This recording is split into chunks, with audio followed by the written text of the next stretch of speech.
Namaste. Welcome to the Festival of Bharat Season 4. I'm your host Kamal Madi Shetty, and you're tuned into Season 4 of the Festival of Bharat. We are a platform that believes in having open and frank conversations about Bharat. And today we have a special guest with us with whom we are going to do just that. We have with us someone who needs no introduction, ideally. She's a well known voice who speaks for Bharat on a variety of issues, from temples to textiles to political issues to various issues of public importance. We have with us Shefali Vaidya ji, who is an author, columnist, satirist, and convener at Indic Academy. Namaste, Shefali ji. Welcome to the festival. Namaste, Kamal, and thank you so much for inviting me. It's always a pleasure to come on Festival of Bharat. I was there in the very first episode, and I've been seeing the journey. It's been quite some journey, actually. Absolutely. Thank you so much, Shefali ji, and it is a pleasure for us to welcome you back at the Festival of Bharat. Thank you so much for all the support that you've shown to us, and that has played a very important part in our journey as well. Shefali ji, first of all, I want to ask you, how have you been in these times, and what are some of the activities and projects you've been involved in lately? Actually, not bad considering all things. As you know, the last couple of months have been tough for pretty much everyone in India because of the second wave and because of the lockdown and all of the other resulting things. So for a while, it was living in fear. I think everyone did, and never knowing that when the pandemic will hit you or your loved ones or whatever. And I lost some friends, some relatives. So it was quite bad, but can't complain. I mean, all things said and done, we are all safe and sound. But so I used this time to work on a lot of things, a lot of pending projects. I kept myself away from the outrage of politics, so to speak, because it was getting to me, and I focused on the areas of research that really give me joy. You just spoke about temple architecture, you spoke about textiles. So I gave a lot of lectures on these two subjects, and these are subjects that bring me a lot of joys. So I studied a lot. I talked about these a lot. I started work on my books. I'm writing a column on temple architecture for one of the largest Marathi newspapers in Maharashtra. So that is going very well. So all of this has kept me busy and can't complain really. Absolutely, Shefali ji, and that's good to know. And absolutely, the last 2 months I think have been very difficult for all of us in Bharat, and I want to actually begin our conversation with that. On one hand, as a country, we have been facing these very difficult times, but on the other, there are many vested interests who have tried to exploit and exploited the situation and have been working against Bharat very actively from both inside and outside the country. Could you please tell us about some of your observations during this time? This was a time of great national adversity. It was not a pandemic that was affecting a particular state of India or a particular region of India. It was affecting all of us. It was a national calamity. It was a time of national adversity, great national adversity, I would say. Probably one of the toughest times that India or Bharat has experienced in recent years. At this point of time, one would expect that in a mature democracy, everybody works together to strengthen the hands of the government which is ruling. It doesn't matter whether it's a government of the party you support or whether it's a government you voted for or you didn't vote for. You point out the lacunae, sure. But when some people use this opportunity, and particularly some people from the media field, to sell the pain and basically they sold disaster porn from their own country to a international audience whose gaze is so perverse. I mean, they don't really care about the sufferings of Indians. They only care about the cheap titillating thrills they get after seeing so many funeral pyres burning at the same time. And it sickened me really as a Indian citizen that here were Indian journalists who were basically selling their country's soul for 30 pieces of silver, so to speak, metaphorically, and who were imposing on people who were marching into ICUs, who were taking interviews of dying people, who were reporting from crematoria, and basically giving out a picture that all was disaster, that nothing was happening right in India. There were no stories of recoveries. There were no stories of the superhuman efforts made by doctors to save patients. Instead, people only focused, some people, not all of them, some people focused only on negative stories, only on disaster porn. And for what? So that your international audience would basically be happy with these pictures, and then you can revive your moribund career as a journalist. It really made me sick. And the same behavior was shown by some of the politicians of India also. That was also sickening as a citizen of India. I mean, opposition's role at this point in time, it is almost like your country is at war. And when your country is at war with another country, you forget all your differences. You forgo all your differences and you work together with the government of the day. You can save your criticisms for later. But this kind of maturity we did not see in the opposition, not in one opposition party. They only kept prevaricating. First, they said don't use vaccines because they are BJP के vaccine.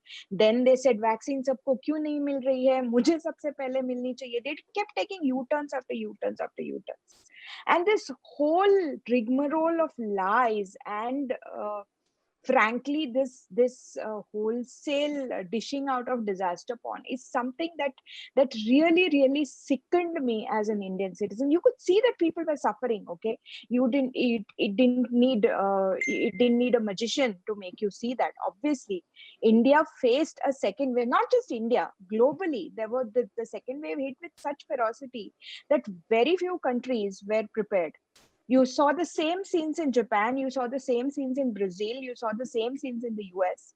But nowhere did the opposition and a section of their own media behave as irresponsibly, and I would say as sickeningly as they did in India. And that is what really bugged me as an Indian citizen.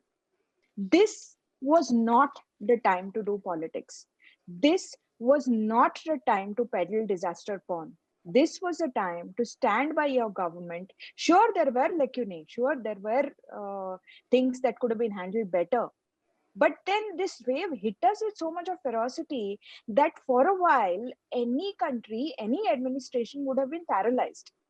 Point out, criticize. I'm not saying don't criticize, but don't use this as an opportunity to peddle your own agenda and to sell the pain of your own countrymen for the titillating glares of an international audience. That's just plain sick. Absolutely, Shefali ji. And I think I totally echo your thoughts. And I think there is always a time, there's always some other time where they can indulge in such opportunism and pushing their agendas. And a once in a century pandemic like this certainly requires all of us to come together as a people if we have to fight against it. Thank you so much for sharing that with us.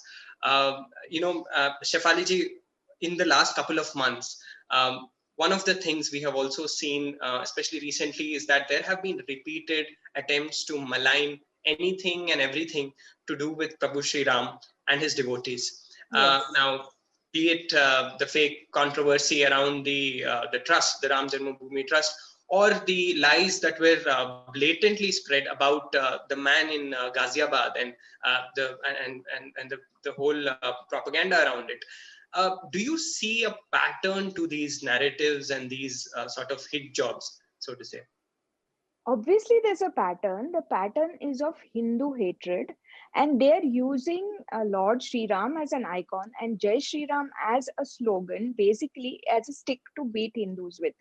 So that is why there are some ridiculous distinctions being made between हम तो पहले से जय सिया राम बोलते थे, जय Shri Ram is a weaponized slogan. Who says Shri is Lakshmi? Shri is another name for Sita. So Jai Shri Ram and Jai Siya Ram are one and the same things. Jai Siya Ram was spoken in Boli Bhasha and Jai Shri Ram is in Sanskrit. That is a fact. So suddenly saying that Jai Siya Ram is a more feminist slogan because it includes Mother Sita, and Jai Shri Ram is this masculine BJP endorsed Sanghi communal slogan is the kind of propaganda that some people were peddling. And funnily enough, these are the same people who basically say that Lord Shri Ram never existed. He's just a mythological figure. So they are the people who will tell you that Ram Setu didn't exist. It's just a geographical formation of rocks between India and Sri Lanka. These are the same people who went to court and deposed that somebody like Lord Shri Ram never happened. And now they are suddenly saying that Jai Shri Ram की घोषणा बोलना ये हमारे धर्म का अपमान है, ये हमारे भगवान का अपमान है. ये आपका भगवान कैसे हो गया भाई? How did Lord Shri Ram become your God when you have said on several occasions that he doesn't even exist? So when it's convenient for you, he's a mythological figure, and when it's convenient to you, he is this misogynist who basically denounced Ma Sita. You can't have both, no? If it's a mythological figure, then treat the story as a story, right? Then why are you holding him up as a figure of which endorsed misogyny according to you? So these are the people who keep changing their arguments repeatedly, and they're not even ashamed of it. So one day they'll say something, 2 days later they'll say something. And if you point out the discrepancy and if you point out the hypocrisy on different occasions, what they have said, they will not even have the conscience to accept it. They will just move on and spin another web of lies. That is generally the how the so-called leftist thinkers of India operate always, and it's always been like that. So they've been calling Jai Shri Ram as a slogan, and they've been saying that it's a weaponized slogan. Jai Shri Ram weaponized ho gaya, but there is one slogan, one religious slogan, which has been weaponized for thousands of years now, globally. वो slogan लेके world trade centre गिराया था, वो slogan लेके France में किसी का sir काटा था because a teacher wanted to discuss something which was considered blasphemous. Because Kamlesh Tiwari took the name of that particular religious figure, he was killed mercilessly after having spent more than 1.5 years in jail. Okay, so that is the real weaponized religious slogan. But that slogan nobody talks about. But then happily they have said that Jai Shri Ram is a weaponized slogan. How did Jai Shri Ram become weaponized slogan? Just because it's a Hindu slogan. And secondly, these are the people, these are the same people you're talking about Ram Mandir. So when the Ram Mandir Nidhi Sankalp was happening, when people from Sangh Parivar were going door to door collecting money and they were getting a lot of support from the ordinary citizens of this country, these are the very same people who are running a campaign saying that inko paisa mat do. These are also the people saying that government should not pay money to build a Ram temple because it's taxpayers' money. So then the Ram Janmabhoomi Nyas said that we don't want government money, we want people's money because it's a people's temple. So they went from person to person, they went door to door collecting money for Ram Mandir. And obviously, only Hindus who were devout and who believed in Sri Ram, and some non-Hindus also, who believed that Ram Mandir is a just demand. It is a demand that has come out of years and years of legal struggle, and it is not something that is an arbitrary demand, and that's why we should pay and we should contribute for it. But these are the same people who ran a campaign, a very very high decibel campaign, saying that Ram Mandir ko paisa mat do, Ram Mandir doesn't need money, this that whatever. तो वही लोग आज बोल रहे हैं कि राम मंदिर के पैसे का क्या हो गया, तुमने तो कभी दिया ही नहीं पैसा, you never paid for the Ram temple, so why should you be bothered? Let the devout Hindu ask the question now, who actually donated to Ram Mandir Nyas. The devout Hindu is happy. The devout Hindu believes that the Ram Mandir will happen, and the Ram Mandir will happen in a very beautiful way. And that temple, so next time, whenever we go to Ayodhya, all of us, we'll feel that we have contributed towards this temple. That's what the devout Hindu believes. So the devout Hindu is not believing in this fake baloney that they have cooked up about the Ram Janmabhoomi Nyas and the so-called land deal. But these are the people who are tom-tomming and making a lot of noise about, so the very same people who 6 months ago said Ram Mandir ko paisa mat do. तो ये लोग हैं, इनको कोई ideological basis नहीं है, इनको कोई एक स्टैंड भी नहीं है. Depending upon how the weather changes, their stand also changes, but their ultimate aim is the same. The ultimate aim is to humiliate Hindus, to make Hindus feel ashamed of being a Hindu, and to always put them on the defensive. Which is why, if you look at all the so-called web series now, you will realize that there's a lot of anti-Hindu content out there. And even in the field of stand-up comedy, even in the field of poetry, even in the field of web series, there's a lot of anti-Hindu comment out there because that's the easiest way to grab eyeballs. So the modus operandi goes something like this. If you are a very third-rate stand-up comic and nobody really cares, nobody finds your jokes funny, nobody really knows your name other than your few groupies or whatever, you want to become famous overnight. So what do? You obviously are not going to take the trouble of really thinking of new jokes and thinking of witty lines. That's too much work. So you will make a cheap, crass joke about a Hindu religious figure. You'll either make fun of Hindu sadhus or Hindu gods, or if nothing works, then you will make fun of Modi. And you'll make a really crass, abusive joke. You will call it joke. It's not a joke. But essentially, you will abuse Hindu gods and goddesses, or Hindu icons, or Hindu symbols, or if nothing else works, you will abuse Modi.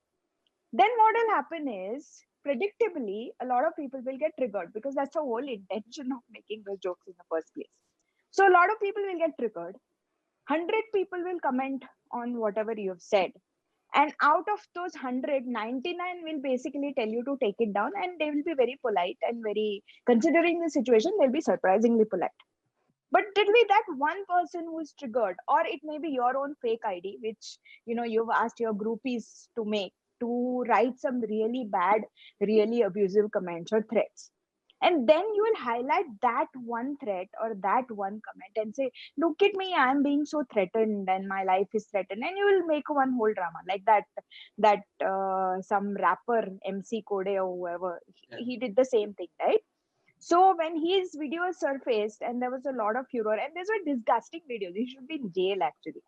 Then he made this big drama about I'm standing in the middle of a bridge on Jamuna and I'm going to commit suicide, whatever. All of it was drama. And then he went and hid somewhere. Then obviously the cops found him out and he was arrested. But what surprises me is that his mother defended his behavior. He basically abused other people's mothers in very crass, very sexist language. And here was his mother saying that, oh, he was an innocent boy, and people out of jealousy took out those old videos. Not one word of censure, not one word of acceptance saying that my son is a jerk and he needs to pay for what he has done. And that is what shocks me. This kind of parental acceptance of such kind of behavior. This anti-Hindu diatribe has been going on for many years. It's not something new. But now, because of social media, it has found its whole new life, because very quickly you can become famous, fame, notoriety, whatever you might want to call it. But very quickly you can be in the limelight, especially in mainstream media, because mainstream media is still largely controlled by the left liberal, I won't call them liberal actually, left illiberal elements. And they will suddenly turn you into a hero. So they will suddenly turn you into a victim. So nobody will talk about the kind of crass lyrics that MC Kodak guy did, or the kind of really disgusting videos he made. But they'll say, oh, he's having such mental issues, you should forgive him. It's the aggressive Hindu who is punishing him. And all of this victimhood narrative will be spun around it. That is the norm today in many Instagrammers particularly, and that really concerns me a little bit. Absolutely, Shefali ji. I think you very brilliantly summarized the whole process in which I think some of these elements work, their modus operandi, the way they shift their goal. And with the ultimate aim, I think, to just vilify everything that has anything to do with Hinduism and Hindus. That's very insightful. Shefali ji, one thing that is becoming increasingly clear from all of this is that the media and much of the entrenched vested interests in India, they're not just biased against Hindus, but also actively working against them in a very systematic way. And in all this, there is also the issue of human rights of Hindus, something that you have very articulated your voice very loudly on. And that is completely forgotten. how Hindus are being killed, how Hindus human rights are being undermined across several parts of the country. Can you tell us more about this? How is this being done and systematically being done? I just searched on Google, and even you can try it. I just searched with the phrase Hindus killed by Muslims. That's all. Okay. The first page that opens up says massacre of Muslims in India. My search title is Hindus killed by Muslims. The first page that Google throws up is a list of so-called imaginary Muslim massacres in India. But if you go back and if you look into the history, ever since there was Islamic invasion in India, who are the people who have been killed in thousands and hundreds of thousands? There has been genocide after genocide. It has been the Hindus, it's been the Buddhists, it's been the Jains, it's been all the Indic religions. And for the sake of convenience, I will call all of them, whoever is not an Abrahamic, as a Hindu. That is how the Indian constitution also defines them. So if you look at India's history is written in the blood of Hindu victims. Unfortunately, this is the part that has been completely whitewashed. And so you have idiot historians like Romila Thapar, who basically even whitewashes things like the destruction of the Somnath temple, saying that yes, the temple was destroyed, but it was not really a anti-Hindu way. They just wanted money, and that's why they destroyed it. So if Mahmud of Ghazni only wanted money, was it Mahmud of Ghazni? Yes, Ghazni only, no? Ghazni or Ghori, whoever. I keep getting confused between them. Yeah. So when Mahmud of Ghazni, he looted Somnath, if he was only after the money, why did he destroy the temple? Why did he destroy the Shivling? Why did he destroy and take thousands of Hindu women and children as slaves? Why were the Hindu Kush mountains called Hindu Kush, which means the murderer of Hindus? That's because thousands and thousands of Hindu women, children, and men were taken as slaves and taken to Afghanistan by foot, and many of them perished there. That's why the mountains are called Hindu Kush, meaning the killer of Hindus. Hindus have suffered at the hands of the Islamic invaders. Hindus in Goa have suffered, my ancestors have suffered at the hands of the Jesuit missionaries and the Portuguese rulers. Hindus have suffered during partition. Hindus have suffered in Kerala under the Mopla Muslims, as the Mopla rebellion they call it, whereas it was full-scale massacre of Hindus. Hindus have been killed during the 1947 partition. Hindus have been killed and driven out in Kashmir in the 90s in the Kashmiri Hindu genocide. Hindus, thousands and hundreds and thousands of them have been displaced. The women have been raped, children have been killed, they have been thrown out of their homeland in what we call today's Bangladesh, and they have become refugees in India. And everywhere the aggressor has been the same and the victim has been the same, but nobody names the victim. But there is an effort to create a narrative saying that the aggressor is the victim. I don't understand this. This is almost like saying in Israel you will have narratives calling Hitler as the victim and the Jews as the oppressors. That is what is happening in India. And I don't understand why this is so, that despite having so much of proof, even Muslim historians have documented carefully the massacres of Hindus, because they said it with a lot of pride, and the destruction of temples because they considered it their religious duty. I do a lot of work on temple architecture. I give a lot of talks. I write about a lot on temple architecture. And everywhere I go, no matter what the state is, and I see the temples and I see broken murtis, and it's always the same. Okay. So you'll find a very beautiful female murti, and the breasts will be hacked off, the nose will be hacked off. Everywhere. In just 1 year, I went to Gujarat, I went to Rajasthan, I went to Karnataka, I went to Andhra, I went to Tamil Nadu, I went to Maharashtra. That's 6 states. I saw temples in all these states. In all these states, I found temples which were destroyed and murtis destroyed like this. And when I asked the guides there what happened, they would euphemistically tell me that foreign invaders came here. So I would ask them, who were the foreign invaders? Don't they have names? Were they Greeks? Were they Europeans? Who were they? So then they would very reluctantly tell me that they were Islamic invaders. And there was one particular trail that I did, like from Rajasthan to Gujarat to Maharashtra. It's sad. It's so sad that I can't help but laugh, you know. It's so tragic. So all the way to Tamil Nadu, all the way to Srirangam, there's a whole trail of broken temples, all caused by one man, Malik Kafur, who was the commander-in-chief of Alauddin Khilji. So when he did his southern Indian campaign, that's what he did. He basically destroyed every single temple that was in his path, broke the murtis, looted everything that was worth looting, burnt everything that could be burnt down, destroyed everything that could be destroyed, killed, raped, burnt, enslaved, did every possible torture to the Hindus that they encountered along the way.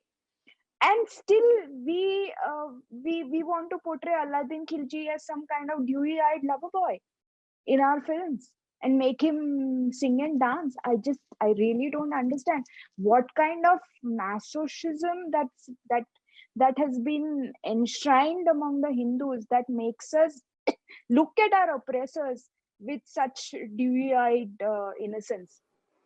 Are we victims of Stockholm syndrome so much? Years before the term Stockholm syndrome was even coined. That's the only thing I can think of.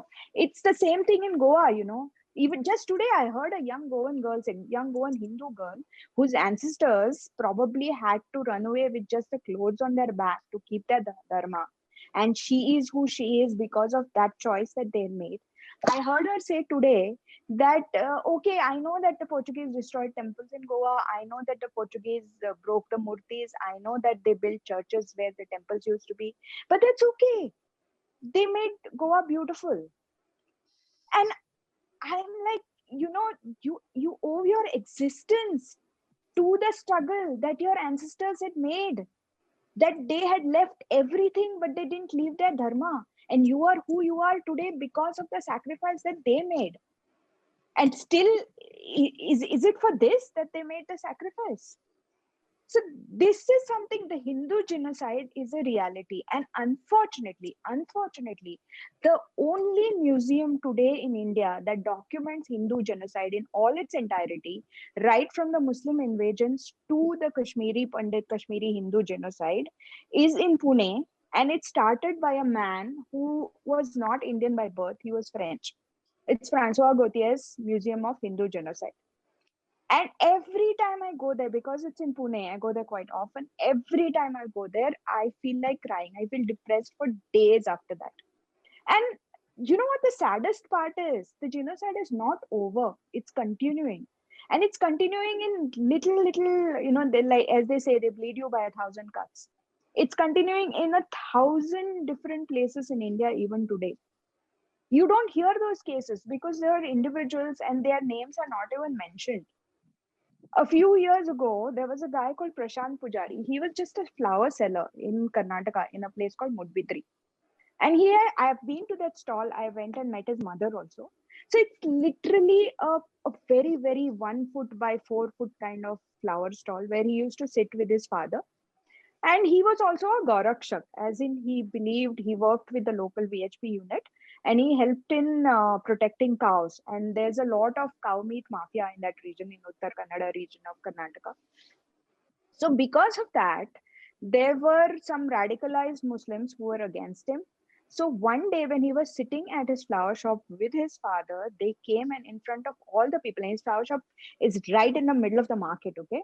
They chopped him up using choppers and swords in front of all the people, and they left him bleeding there, and he died in front of his father. He was the only son of his parents. His father was so unnerved by this incident and so shocked that his own health went downhill and he passed away in a year. So when I went to meet his mother, she lives alone with her daughter. Daughter's husband works somewhere else.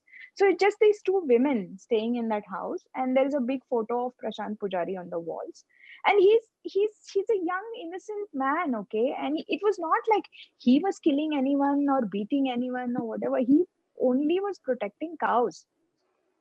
And there is no furor, there is no media outrage, there are no debates, there are no stories in international newspapers. In fact, one of the journalists who calls himself a journalist, let's call him a fake news trader if you so wish, he even remarked that what is so great, why should the media cover Prashant Pujari's murder?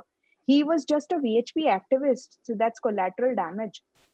So VHP activist hona means it's okay if you die.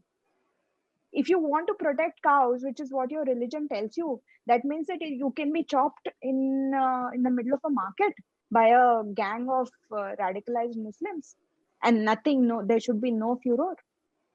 They don't even mention the names. There's another case tell you about. This case you might remember. It's about Ramalingam. He was a catering contractor in Tamil Nadu, and he once encountered some Muslim preachers who had come to his village to do conversions. And he stopped them and he argued with them very gently, very sweetly, by saying that, do we come to ask you to take and accept our religion? Why do you do that? And somebody shot a video and they shared it on social media and it became majorly viral. Suddenly, he became a hero for a lot of Hindus, that is. But what happened after that? 2 days later, he was attacked brutally and he was killed again with a chopper and a sword, which is a typical way of killing, Islamic killing, I would say. And his wrists were chopped off and he bled to death. But after that, what were the headlines? They didn't even give him the dignity of saying his name. The headlines were catering contractor chopped to death. Why was he killed? Was he killed because the food that he served in a wedding was not bad? You don't even think that as a victim of a brutal communal crime, his name also merits a mention. Why is there no mention of Ramalingam as a person? He has a family, he has children. Who's going to talk about them? But at the same time, if an Islamic terrorist is neutralized by Indian army, it's the same media who will write nice sob stories about how he was so innocent, how he liked math as a child, how he was a poor headmaster's son, how he was called Einstein in his KG class, and how he turned to terrorism because somebody made fun of him when he was 3 years old or something like that. You just Google this. They've done it for Buranwani. They've done it for that Adil guy. They've done it for everybody. They've done it for Ajmal Kasab. I remember having read a story in an Indian newspaper that said that Kasab took to Islamic terrorism because he was not bought new clothes for Eid by his father when he was, 6 or 7 years old. This is an Indian newspaper writing this story about Ajmal Kasab, the guy who shot at innocent people with the AK-47 in Bombay, the guy who went on a rampage at Chhatrapati Shivaji terminus and who killed so many people without even determining what they were or who they were. This is the kind of media that we have, which completely ignores the stories of Hindu pain, of Hindu genocide, of Hindu deaths. How many stories should I give you? And instead of that, if there is a Muslim victim and if the perpetrators are Hindus, the reason may be anything. It can be a property dispute, it can be a dispute for a berth in a train, it can be anything. But they will keep hammering those names. So that's why we remember a Pehlu, we remember a Akhlaq, we remember a Junaid, and now we remember a Abdul Samad, the old man who allegedly they did this fake story about him having made to say Jai Shri Ram. Their names they will keep talking about, but Hindu victims they will not even have the decency to name, because Hindus don't have human rights, because Hindus are children of lesser God. Absolutely, Shefali. I think it's a very painful story for Hindus, which not only, like you said, was a part of our history, but we see that even today in many parts of the country, and unfortunately, we see that being brushed under the carpet, not being given the attention that it should be. And like you said, the list is endless, from Dhruv Tyagi to Akash Mehra to Rinku Sharma. Some of the most shocking and egregious cases have been seen in recent years. And this should worry every Hindu, and we should be aware about what's happening. Shefali ji, one of the reasons why anti-Hindu crimes and bias it's so normalized, because there is also a very strong support for it amongst certain so-called intellectual elites. And these are the same people who attack Hindu voices relentlessly when we raise them.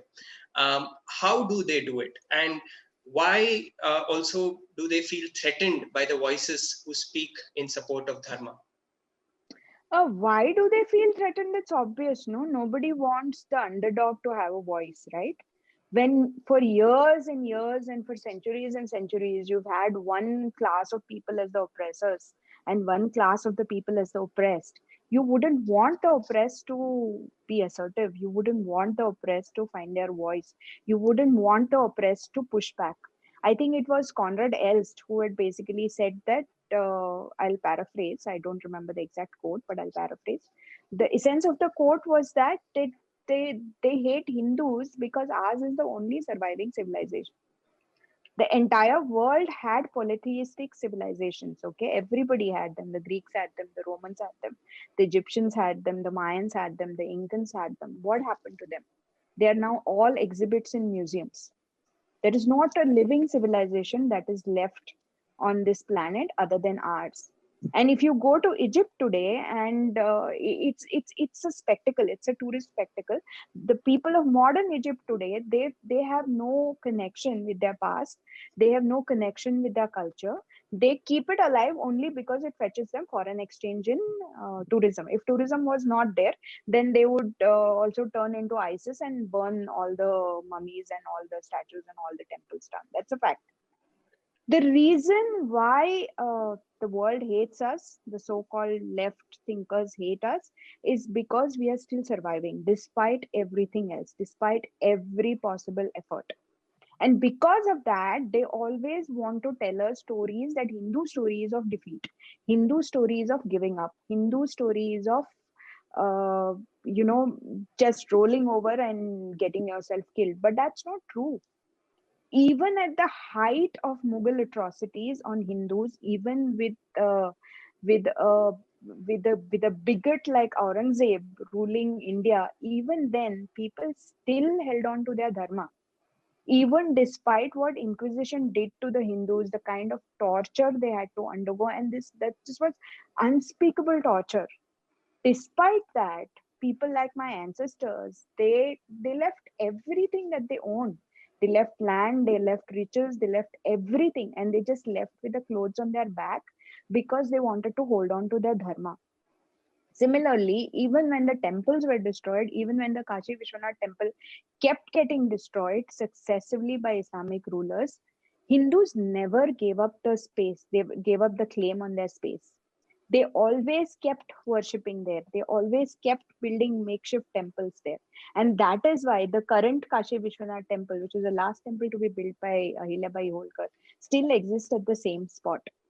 If Hindus were such losers, we would be like the people of Peru. It took 52 years, that's all, for entire Peru to lose their Inca culture and to turn into Catholics.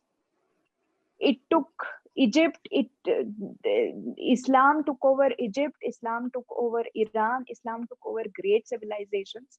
It's only in India that it didn't work. It didn't work because we had a very strong connection to Dharma. And that is a fact. And that is the reason why we are the survivors. And that is the reason why the other side hates us so much. So it's very obvious that they do not want us to speak. They do not want us to tell the stories that have not been told. They do not want us to present other narratives, tell the truth of the marginalized, tell the truth of Hindu sufferings. Right. What was your first question before that? So I was also asking you about how they do it. How do they create this kind of ecosystem which sort of enables this kind of violence? A very rigid control on institutions. See, for 70 years after independence, the anti-Hindu side has established a very, very strong and rigid control over all institutions in the media, all institutions in the arts, all institutions in academia, all institutions that matter, and all institutions has the power of shaping minds. Because that is exactly, it's only now that you have at least some channels which call people like me to speak up their mind. But earlier, who used to be published? It was only people with a certain ideological dispensation, and they had the power to give grants, they had the power to give publishing contracts, they had the power to hire as professors in some institution, and they had the power to give grades. Even now, almost all the young people getting into liberal arts education, they find it very difficult to speak out their mind if their narrative is different from the one that is parroted by the faculty, because they are afraid of getting bad grades, they are afraid of getting bad peer pressure. So that is why sometimes they may believe something else, but they regurgitate something quite different in the exams. The rot is very, very deep. Absolutely, Shefali ji, and I could actually relate to so much what you said on a personal level, especially when it comes to silencing our voices in spaces like universities, in spaces like even workplaces sometimes, Yes. where there is a dominant sort of a narrative, and that is pushed down your throat, no matter whether you agree with it or not. And I So think I'll give you an example. There is recently a web series is doing a lot, is being talked about, a web series called Sherni. It's about a tigress. Okay, it's about the journey of a tigress. It's supposed to be all green and environmental and whatever. So my point is, the main character is Vidya Vincent, who is clearly not a Hindu. The professor who helps her is a Muslim. His name is Hussein Nurani or something like that. And who is a Hindu? The good characters are one Christian and one Muslim. Who is the Hindu? Hindu is that inept Babu in the forest department who does puja in his office. So this is very subtle. This is not obvious. Okay, here the Hindu bias or anti-Hindu bias or Hindu hatred is not obvious because they're not talking about religion. But when you show these characters as the upright forest officer as a Christian, he could have been a Hindu. The upright, green-minded professor is a Muslim. He could have been a Hindu. And the inept bureaucrat who does puja but who doesn't want to protect the tigress is a Hindu. He could have been shown as belonging to any other religion, but they won't do it because this is the way, very subtly, the agenda is being pursued. And if you talk about it, if you Gems of Hollywood, Gems of Bollywood is a great handle on Twitter, which basically talks about clips from Hindi movies and tries to show how systematically Hindu hatred has been propagated all these years. Then the kind of reactions that they get, and sadly they're mostly from Hindus, is like, stop nitpicking. Why are you talking about? Why are you finding Hindu hatred in everything? It's obvious. It's only when you learn to see it that you will be able to see. It's right there in your face, actually. It's just that you and I are not trained to see it. But the minute, someday when the eyes open, no, somebody had asked me once, why are you doing this? Why do you constantly write about this all the time? Hindu kyun karte ho aap? So it's kind of like, you've seen how small puppies are there, when they're born, their eyes are closed. And then one day their eyes are open. And then they start seeing the world around them. What they see may not be pretty. If it's a street dog, then obviously what it's seeing is not pretty. But can it go back to blindness? No. Once your eyes are open, they're open. So once you start seeing this bias, once you start seeing the Hindu hatred in media, in academia, in films, it's difficult to not see it. Then you start seeing it everywhere. And then you ask yourself, how did I not see it back then? Yeah. Absolutely, Shefali ji. It's almost like an eye opener once you start realizing this, and be it in the movies or your OTT platforms and so many other media sort of outlets and many other media. It actually brings me to my other question that I had, and so I mean, we, like you mentioned, we live in this age of constant bombardment of anti-Hindu content and narratives to us. And it's not only through media, but like we mentioned, like we discussed, the entertainment industry at large. and it's very deeply entrenched. So, what would you tell some of the Indian parents who are watching this? How can they protect their children from being indoctrinated into such dangerous and very blatantly anti-Hindu ideologies? It's very difficult. There's no magic formula to it. I'm sorry. I mean, if there is, then I would like to know it myself. I am a mother of 15-year-old, three teenagers. But I think that if you practice rituals at home, if children, obviously they don't do what you what you ask them to do, they do what you do. So if you follow rituals, if you do pujas, if you celebrate festivals, if you tell them stories from our epics, if you make sure that certain traditions in your family, religious traditions in your family are followed, then obviously your children are going to see that, and they are going to be curious, and they are going to want to know more. If you take them when they're young to see the old temples, they'll ask you, why is this murti broken? Answer them honestly. Don't give them a spiel saying that, oh, the foreign invaders did it, or pollution did it, or earthquake did it, or whatever did it. Tell them the truth. You owe them the truth. In fact, one time, my daughter, I remember, she was doing a project in school about refugees, and she was being taught push refugees and pull refugees. Push refugees are refugees who are being pushed out of their country due to the existing conditions. So they're basically forced to become refugees. And pull refugees are refugees who basically willingly let go of one culture or one country and move to another country for a better life, for better work conditions or whatever. So their teacher had given them as an example to write notes on Teresa of Calcutta and Antonia Mino. So I told the teacher that my children are going to choose their own characters. And then they chose different characters. So I was then asking them to talk about refugees, and then we looked up Parsi migration to India. We looked up Jewish migration to India. We looked up Tibetan migration to India, and we talked about all those refugees. And after seeing all this, then we talked about the partition of India. We talked about the formation of Bangladesh. After seeing this, my children were about 11 or 12 at that point of time. After reading up all this, you know what my daughter said? She said, in all these cases, the force that forced people to become refugees, other than the Tibetan refugees, is the same. She had made that linkage that the Yes. Jews came to India because Islam persecuted them. The Parsis came to India because Islam persecuted them. The partition of India, we all know what happened. East Bengal, which became Bangladesh, we know what happened. So it's obvious, if you make your children exercise their own thoughts and exercise their own minds, they'll be able to figure things out by themselves. But having said that, there is no guarantee, because the trouble happens in academia. The school books are completely filled with leftist poison, completely, even now. And especially if your children are going to go in for liberal education, then it's a very, very tough task ahead. And quite honestly, I don't have any magic solutions. You just have to keep faith, and you just have to make sure that you have a good relationship with your children, you are honest with them, and they have a good working relationship with you. Right.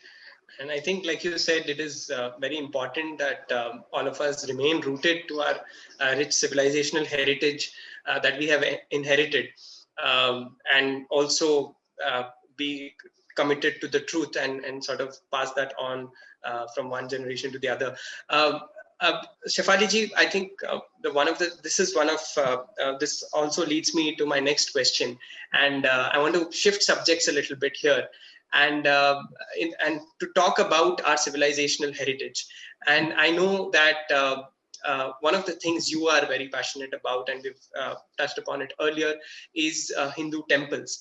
Can you explain to our young audience, as well as some of our Western audiences, what is the importance of temples in our lives? See, when the temples were built, the temples were the nucleus of our socio-economic life. So all the activities that happened in the village happened around the temple. Even the temples were built in such a way that the temple was built in the central location in a village, and all around it would be the houses of the people of the village. So not only would people go there for their religious activities to take darshan of God, but they will also go, even this village school would be run in the temple precincts.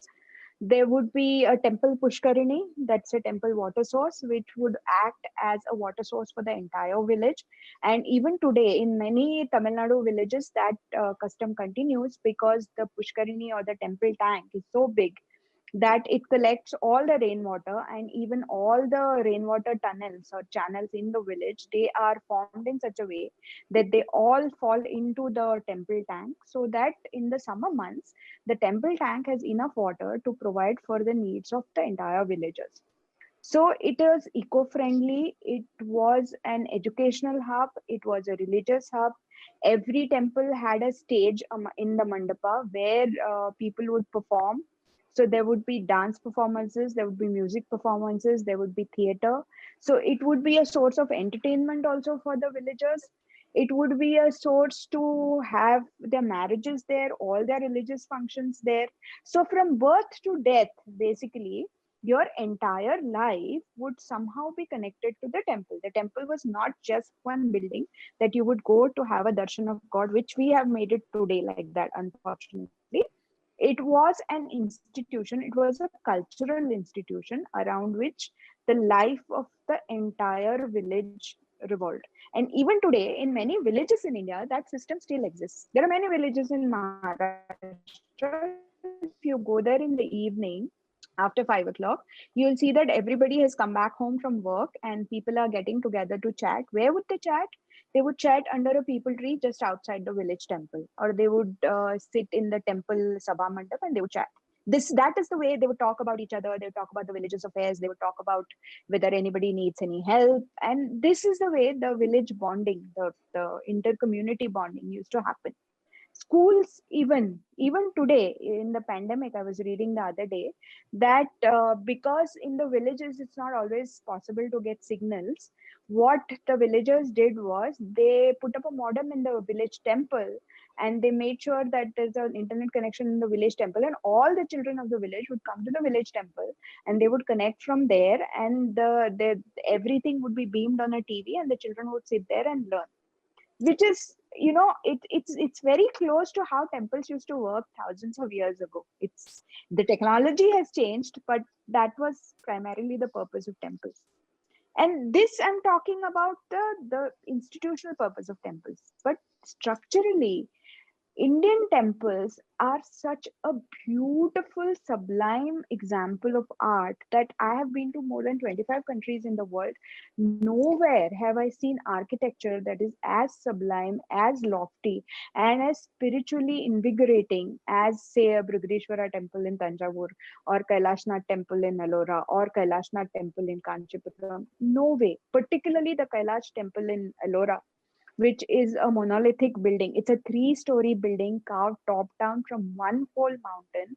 So you start from the top and then you carve the shikhara and you carve all the base, you carve the garbhagriha, you carve the shivlinga in the garbhagriha, you carve the pradakshina path around it, and you do that out of a single block of stone. And remember, a stone is a very unforgiving medium. You cannot do backspace, you cannot do delete, you cannot erase if one stroke goes wrong. So not only did our ancestors had the sound geological knowledge of knowing which rock would withstand how much pressure, they had this sublime artistical sensibility to create something that is so ethereal that even today, after thousands of years and after so much of destruction, those temples continue to marvel us, and they continue to elevate us onto another sphere of consciousness, if you allow it to happen. That was a very, you beautifully summarized it for us, Shefali ji. Thank you so much. I think that is so inspiring, and to know about the civilizational heritage that we have inherited. And I'm sure a lot of people would take a lot of inspiration from that.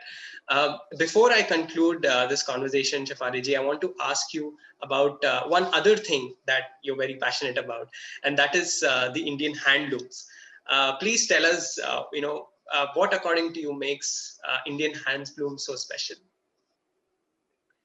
See, it's all connected. All the aspects of Indian civilizational heritage are interconnected. Handlooms are very special because handlooms are the first, the original make in India product.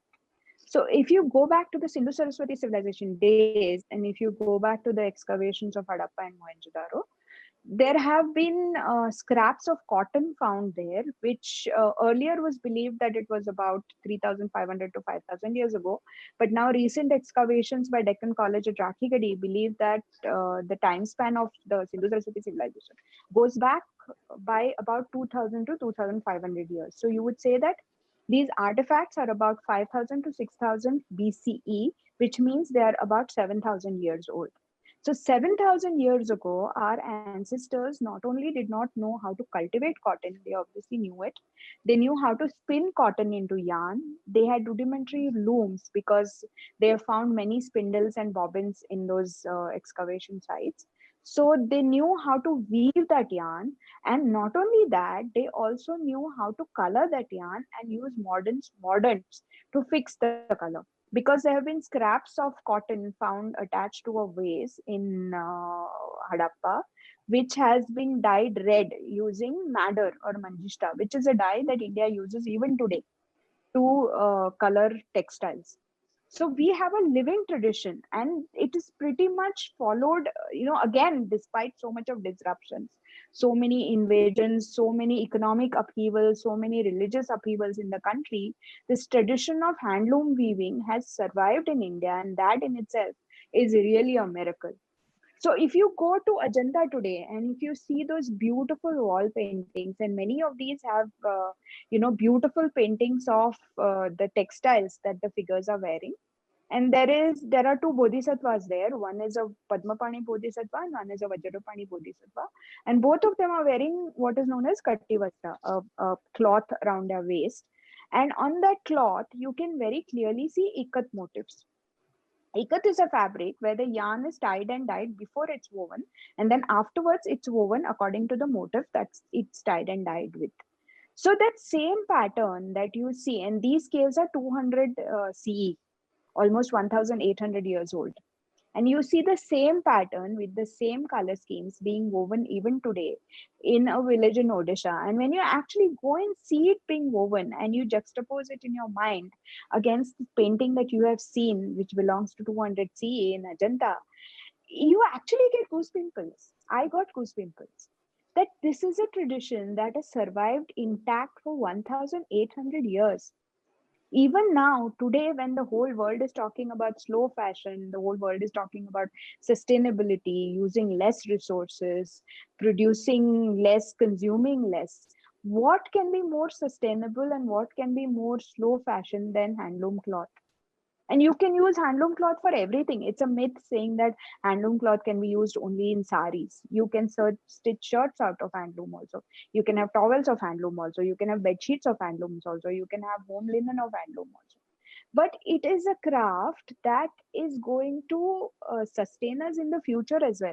If you go to European countries and if you go to the US today and if you go and visit their handicraft villages, you'll find there one woman who has set up a loom and who is learning to weave. And those weaves are, let me tell you, extremely rudimentary, and they lack the finesse that Indian, even the most basic, most coarse Indian handlooms are better than those weaves. But because those are niche and handmade and handcrafted things, the cost there is astronomical. So for a scarf, which is handwoven, you can expect to pay like $2,000, which is ridiculous.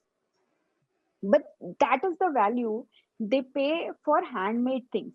And in India, because we have handmade things, we do not realize the worth of it. But the whole future belongs to slow fashion. The whole future belongs to using less resources, and there can be nothing that is more in line with this kind of thinking than Indian handlooms, which is why Indian handlooms are really, really important. Also, Indian handloom sector employs the second largest number of people in India after agriculture. And we only talk about weavers when you talk about handloom cloth. But when a cloth, when 1 meter cloth is woven on a handloom, there are efforts of at least 15 people that go behind it, right from the farmer who grows the cotton or the person who collects the silk cocoons from the forest, to somebody who spins yarn from it, to somebody who colors it, to somebody who sets up the loom, to somebody who weaves, to somebody who finishes the garment, to somebody who decides the motifs, to somebody who sells it in the market, and then finally it comes to you. And it is this chain of 15 people that get work and that get money because of that 1 meter of hand woven cloth. So how can it not be important? And this is just the economic aspect of it. Now let's talk about the spiritual aspect of it. If we look at the motifs that are seen in the Indian textiles, and they're very, very sublime, very beautiful motifs, you will see that all these motifs have meaning. They're not just functional. They're not just there to make the textile look good. They have a spiritual connection, they have a connection with nature around it, and they have been thought of because of a certain reason. So there is deep symbolism. So, for example, a bridal paitani in Maharashtra is traditionally supposed to have a motif of parrots. Why parrots? Because parrots are the Vahana of Kamadeva. So when you are getting married, you are obviously taking a vow to say, the husband and wife are supposed to take a vow saying that they'll walk in the matters of artha, kama and moksha, artha, kama and dharma together, not moksha. So because of that, because you are she's and the bride is entering the world of kama, she's entering the world of desire, she's supposed to have that parrot on her sari, on her bridal sari, as a symbolic gesture. That is why you are supposed to have parrots. So every motive has a meaning like that. Every motive has some kind of spiritual significance. So everything is interconnected. Religion cannot be, separated, or dharma. Religion is the wrong word to use actually. Dharma cannot be separated from the way you live. So everything is interconnected, and because of that, Indian handlooms are as much a part of our culture and of our religious thought as, say, temple sculptures. That is so fascinating, Shefali ji, and you sort of beautifully summarized, Indian handlooms for us in such a short period of time. And I think thank you so much for sharing all of your insights. I think we've covered a very wide-ranging topics. From the media and the entertainment industry to some of the contemporary developments, to our civilizational heritage, including temples and even handlooms. Thank you so much for joining us at the Festival of Bharat. As always, it is our pleasure to welcome you, and we are so grateful for all your insights that you've just shared with us. Thank you so much. It's always a pleasure to be on Festival of Bharat, and I look forward to having future interactions as well. And it was really wonderful. Thank you so much, Shefali ji. And to our viewers, I would like to request you, please do continue to support us, share our videos, and don't forget to subscribe if you haven't already, both our channels, that is the Festival of Bharat and Citti Media, because we will be uploading content on both of them. Thank you so much for joining us on this conversation. We'll be back very soon. Until then, take care. Namaste. Namaste. Thank you so much.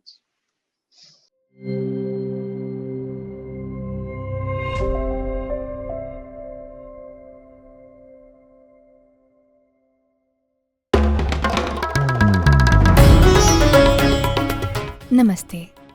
We hope you enjoyed this Citti Media content.